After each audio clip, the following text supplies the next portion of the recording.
నమస్కారం. నా పేరు శ్రీరామ్ శర్మ. దేశంలోనే consumer court national consumer commission highest body. కింద నుంచి పైదాకా అప్పీల్స్కి వెళ్తారు.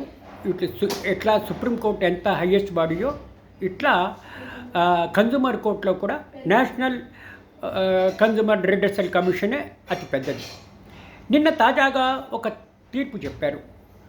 వివరాల్లోకి వెళ్తే ఒక డ్రైవర్ యాక్సిడెంట్ చేశాడు. యాక్సిడెంట్ చేస్తే ఆ బండి United India Insurance company cover అయింది. యాక్సిడెంట్ అయిన దెబ్బలు తిన్న వ్యక్తి కేసు ఫైల్ చేశాడు.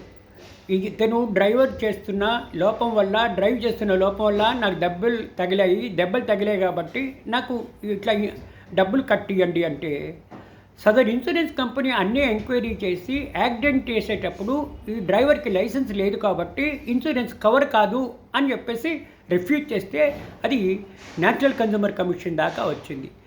National consumer commission United India Insurance Company versus Robi Narayan Nayak దీంట్లో ఒక తీర్పు ఇచ్చారు.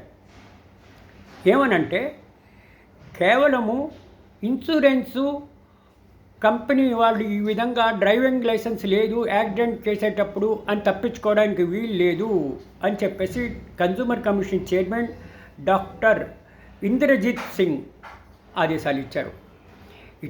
కేవలము యాక్సిడెంట్ అయ్యేటప్పుడు డ్రైవింగ్ లైసెన్స్ రెన్యువల్ కాలేదని తప్పించుకోవడానికి వీలు లేదు. యునైటెడ్ ఇండియా కానీ లేదా ఏ ఇతర ఇన్సూరెన్స్ కంపెనీలు కానీ ముందు డబ్బులు పే చేయాలి అని.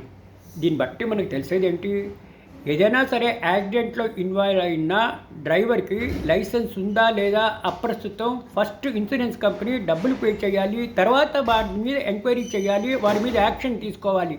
అంతేగాని డ్రైవింగ్ చేసేటప్పుడు డ్రైవింగ్ లైసెన్స్ లేదు కాబట్టి ఇన్సూరెన్స్ కవర్ కాదు, మేము ఇన్సూరెన్స్ డబ్బులు ఇవ్వము అని తప్పించుకోవడానికి వీలు లేదు అని ఈ తీర్పు ద్వారా మనకి తెలుస్తుంది.